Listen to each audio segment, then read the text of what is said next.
Өнөөдрийн миний хэлэх Монгол хэлхийг одоо нэршил боловсролын систем яаж шинжилсэн бэ гэдэг энэ талаар хэлж байгаа.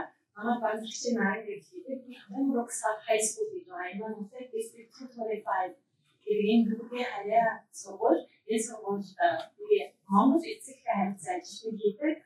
Өчигдөр мөн District 34 гэдэг District 34 Elementary School District байгаа.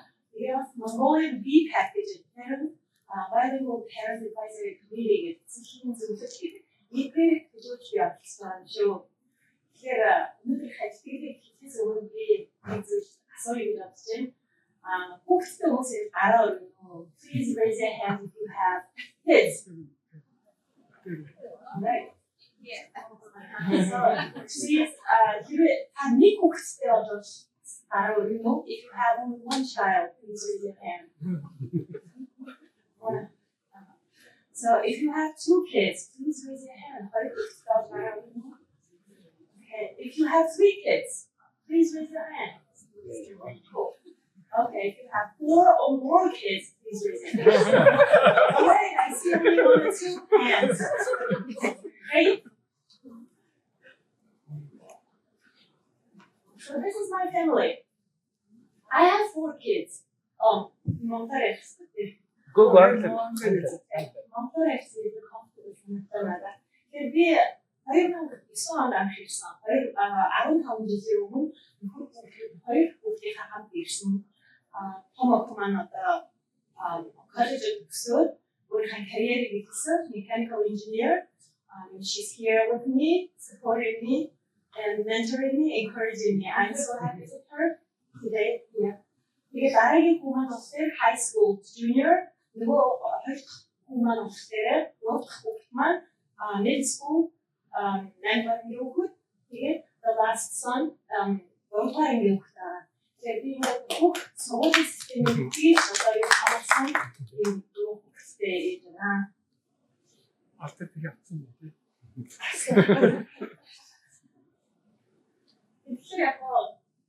Alright. Тэгэхээр цагаач эцэг гэдэг энэ эцэгхийн оролцоод сургуулийн салбарын мэргэжлүүд болохоор ийм дөрвөн stage үе шатыг багтдаг гэж үздэг юм байна. Тэгэхээр нэгдүгээр нь болохоор cultural survivor. Cultural гэдэг нь болохоор соёлын одоо ямар нэгэн амьд үйл илүү зүгээр төрөлхөж тэмцэгч гэж өөрөөр бодлоо нэ. Соёлын хэлхээсээ бас хаана улс орнодоо тэмцэж зүтгэж байх гэдэг үгээр яшгүй. Тэгэхээр cultural survivor гэдэг яшгүй. Хоёрдугаар cultural learner гэдэг ийм үе шатыг байгаа. Мөн cultural connector, тэгээд cultural leader гэдэг ийм дөрвөн шатыг багтсан байна гэж манай сургуулийн маань мэргэжлүүд үздэг юм. Тэгэхээр би энэ дөрвөөр үндэслэх өөрийнхөө туршлага болон өөрийнхөө community болж одоо өрнөж байгаа зүйлийг ярих гэж хэлээ. Cultural survivor гэдэг энэ хүмүүс болохоор ямар хүмүүс гэдэг вэ гэхээр сургууль цагаач эзэгчүүд болохоор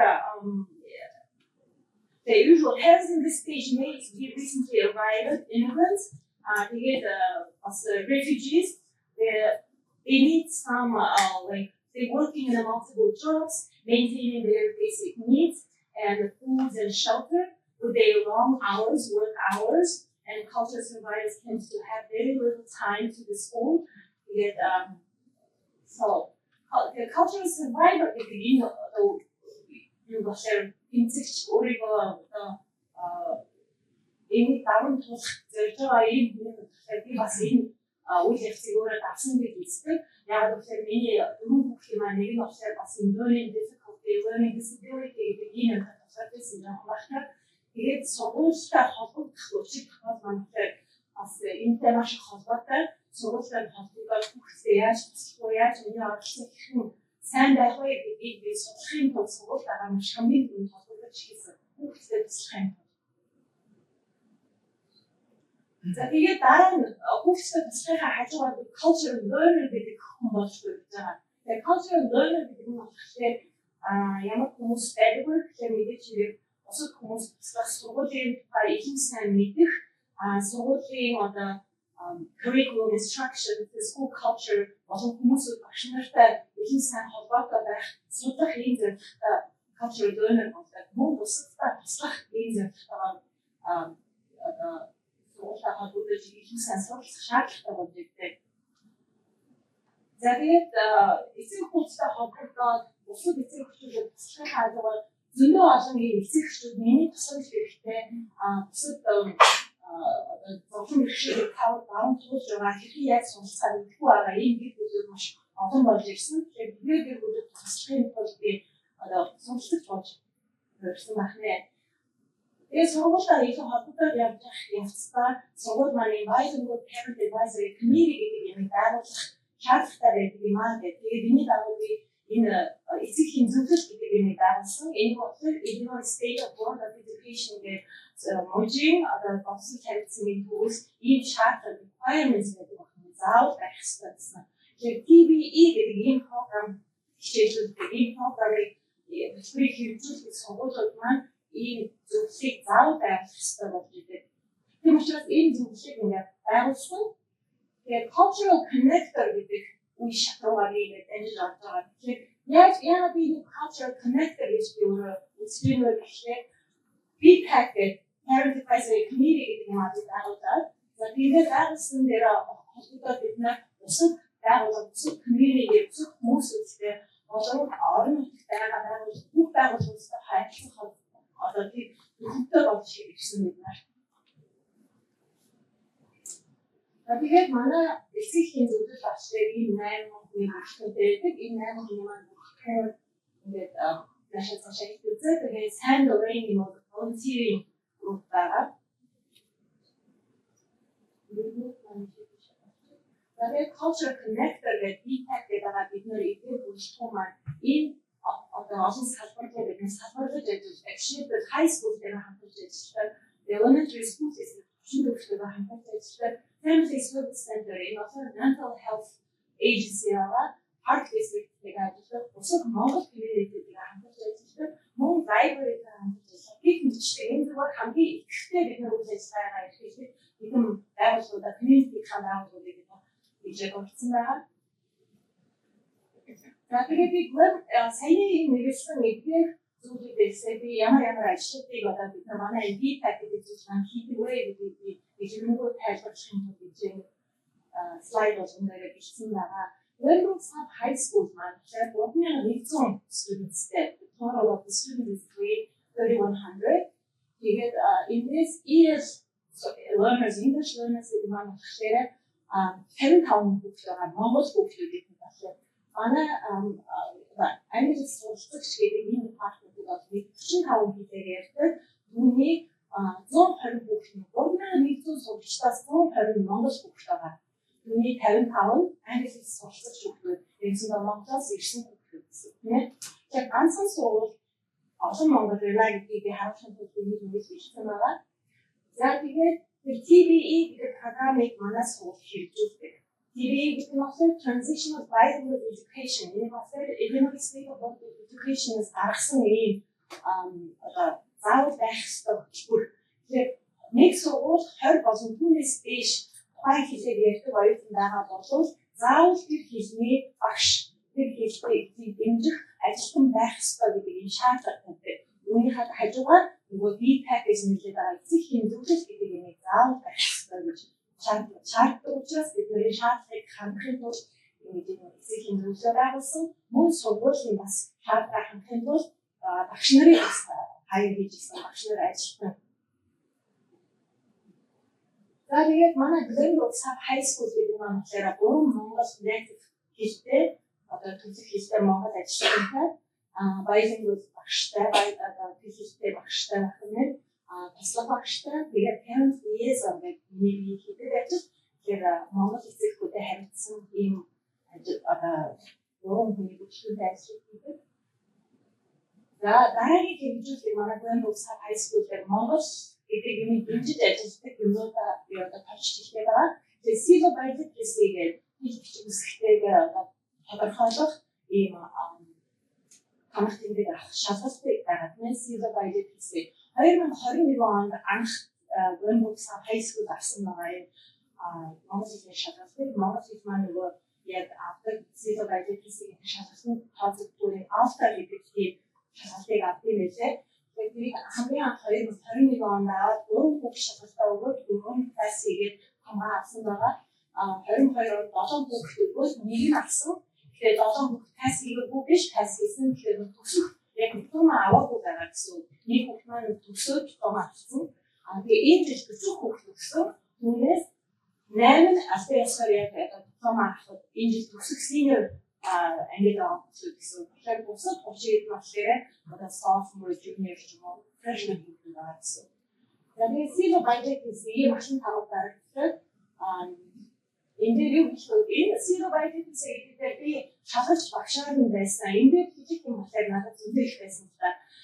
Яг Монголоос ирсэн хүүхдүүдэд болохоор энэ шалгалтыг авахд шалгалтыг өгөхөд маш easy task шүү дээ. Амархан өөрсдийнхөө native language учраас энэ төрөл төссөн хүүхдүүдэд юм уу 4 жил монгол хэлийг сураад шалгалтаа өгөх шүү дээ. Энэ бол арай хүүхдүүдэд маань надад хэлийг дөрөв болон тэрсээс сураад silo budget гэсэн хамгийн гахалтай шалгалтаа өгөх. Манай 4 жил сурсан монгол хүүхдүүд маань энэ монгол хэлний автор тестийг өгөөд passage чадахгүй юу би бол эргэлзэж хийсэн. Тэгээд шалгалт нь өөрөө бас яг хүүхдүүдэд зориулсан биш. Энэ бол том хүмүүс зориулсан юм одоо тэр цаар авч байгаа яг том их асуултууд нь хүүхдүүдэд бас нэг тийм ойлгомжгүй байх. Бичгийнх нь одоо тэр бичгийн чанарын шалгах тест нь болохоор 6 өөр төрлийн эсээ бичих. Тэр нь болохоор зугаас доошгүй үгтэй. Тэр үгтэй 6-700-800 үгтэй эсээ 6 өөр төрлийн харчгаар одоо бичнэ гэдэг бол хүн санагцсан. Тэгэхээр одоо магадгүй та нарын нэр одоо суралцсан автор тест гэдэг нэр авахсан байгаа бол энийг өөрчлөж яг манай энэ төрөл стратеги зориулсан болоод өгөхтэй гэдэг бол хүсэх байна. Яг шүү. Өчигдөр манай Грэнбокс high school маань Монгол клуб гэж байдаг. Монгол клуб маань тэгэхээр нэгэн хамгийн том клубүүд нэг байгаа. 80 гаруй монгол хүүхдүүд ирж хүн монгол биш гадаад хүүхдүүд ч гэсэн байдаг. Тэгэхээр томоохон клубүүд нэг байгаа. Тэгэхээр манай клубүүд маань маш олон төрлийн үйл ажиллагаанд хамтарч хийдэг. Тэр нь болохоор өөрсдийнхөө соёл одоо өөрсдийнхөө яг Монголоос ирсэн хүүхэд энэ төрөлж байгаа монгол хүүхэд хоёр гэдэг ийм unique mixture хүүхдүүд байгаа хүүхдүүд. Тэгэхээр хооронд нийлүүлэх, хооронд нийлээс суралцах гэдэг ийм зорилготойгоор ажилладаг. Би биенийхээ одоо ирэхгүй чадвар зүйлийг таниулах, culturation нэг юм ойлгох, худал явуулах ийм зорилготойгоор нийлүүлдэг бол тэр ажил маань хүн хэцүү байдаг. Яаж игээд нөгөө хоёр хүүхдүүд маань ингээд салангад байх гэдэг бидний ашиг санаагаар хоёр эдгээр нь одоо өөр гэдэг нь гэж бодсон. Гисэн хідэж гэсэн бид маш олон төрлийн үйл ажиллагаанууд хийдэг. Сайн дурын ажлууд хийдэг байгаа. Баг сургууль дээр бид Монгол хэлний сургалтыг явуулдаг. Тэн дээр чинь хүүхдүүд маань хүүхдүүд сайн дурын ажлуудыг хийж өгдөг. Мөн өсвөгч нар өмнөөс өөрөөр төссөн коллежид арчсан ажил хийж байгаа игээд хүүхдүүд төсөл сургууль ирээд хүүхдүүдэд сургуулийнхаа тухай сургууль байхдаа ямар байсан ямар хичээл авдаг уу гэх мэт өөрсдөө туршлагаас суралцдаг гэж болгоо гэж боддог. Тэгээд гаднаас янз бүрийн эцэг эхийн зүйлүүд ажиллаж явж байгаа хүмүүс IT-ийн мэргэжилтэй санхүүгийн мэргэжилтэй эцэг эхүүдийг бас авчирч ярилцлага хийдэг. Тэрээс 7 хоног тутам бид нар тэгээд дараалсан ажлууд байдаг Монгол хүмүүстэй гэсэн. Тэгээд хүүхдүүд маань их аягүй сайн байдаг. Мөн хоорондоо маш сайн холбогдоод аягүй коллективтэй одоо томоохон тийм хүрээлэлтэй болох юм боломжтой байдаг. Тэгээд асууж нөгөө бидний хийдэг ажлууд маань нэг тийм дургуй гэдэг одоо тооцохгүй болохоор 6 хараад гэж боддог юм гэсэн. The district 34 гэдэг нь elementary school district from kindergartens middle school-ийн хүүхдүүдийг хамарсан энэ high school-ийн хажууд elementary school district байна. Тэгээд энэ дээр болохоор манай 4300 хүүхэдтэй 8 сургуультай дүүрэг байгаа. Тэр 8 сургуулийн маань Монголын 153 нийт монгол хүүхдийн явдлаас 87 English learners. Тэр маш олон Монголоос ирсэн групп маань ерөөсөө Чикаго ялангуяа Инглинд орчинд манай энэ сургууль ирээдүйн амжилтыг мэдэрч байгаа гэдэг. Тэгээд монгол хэл маань болохоор хоёр дахь хамгийн их одоо хэлээр ярьдаг хоёр дахь том population болж байгаа юм. Grand School District Spanish мэдээж хэрэг хэлбэрүүд нэг дорж байгаа тийм төвчөрийг эзлэх бол хоёр дахь Монгол хэл манайд хоёр дахь томоохон үндэстэн болоод байгаа юм үүрэгтэй.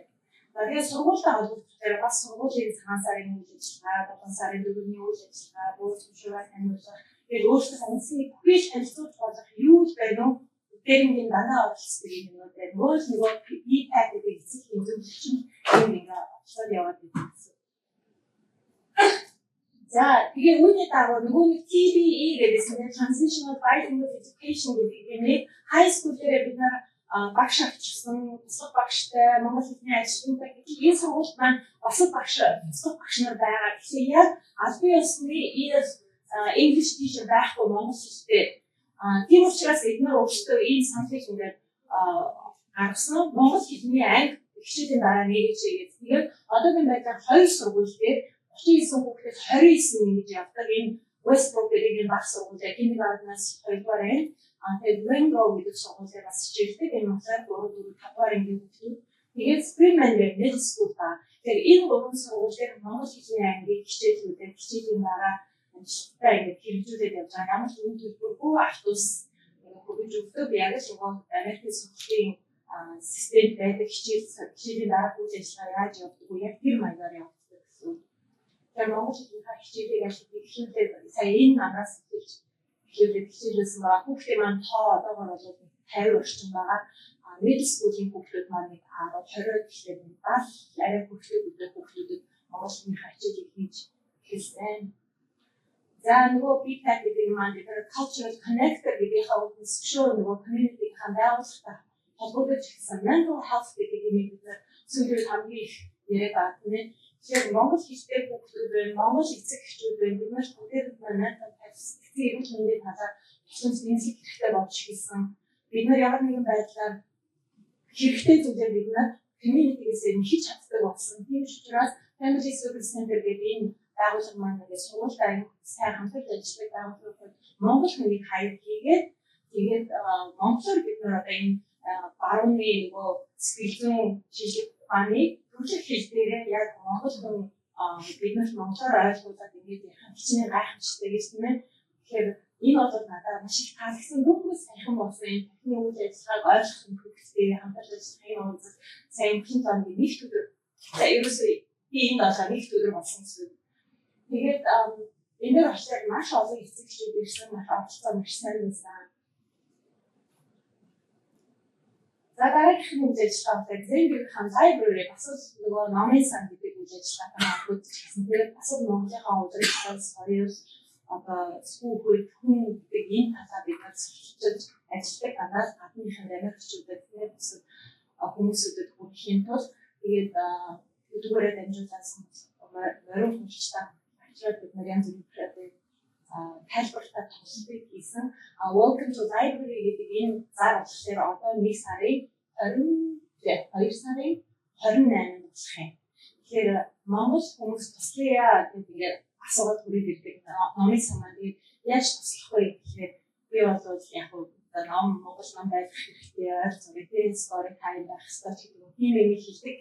Бид нар өөрсдөө сонголт хийгээд одоо монгол хүмүүстэй танилцуулахад ийм зарыг ингээд тавьсан байгаа. За монгол хүүхдүүд нийт сурагчдын маань тооцоод зөвхөн энэ маань Zembrook Sub High School тэгээд district 34 гэдэг энэ elementary school гэсэн монгол хүүхдийн маань нийт тооцоод 280 орчим байгаа гэсэн. Тэгээд энэ хэлбэлцчтэй.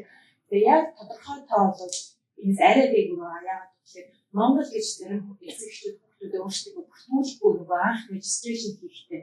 Тэгэхээр тэр тоо тэр албан ёсны тэр юм дотор ороогүй гэдэг учраас энэ тоо яг бодит тоо биш, энэс дээгүүр тоо байгаа шүү.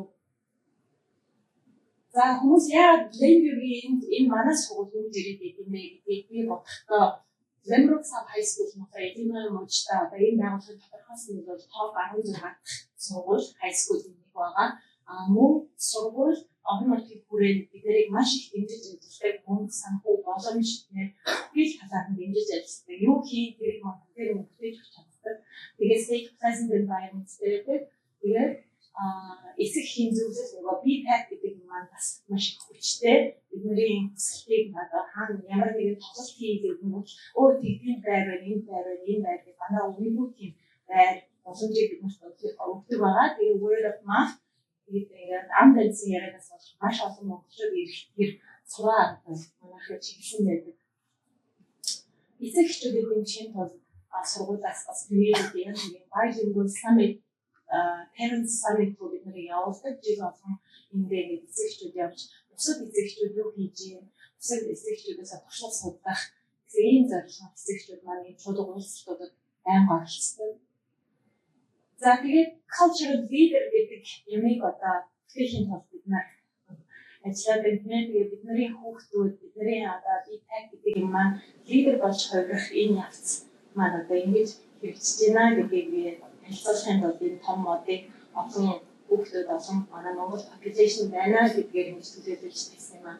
Тэгэхээр cultural leader гэдэг хүн маань болохоор заавал cultural survival learner байх албагүй тийм ээ. Энэ болохоор аль шатанда хүн лидер болох боломжтой байдаг. Тэгээд сая 2023 онд Illinois мужаас намайг одоо сайн ажиллаа гэдэг чанга татсан. За баярлалаа.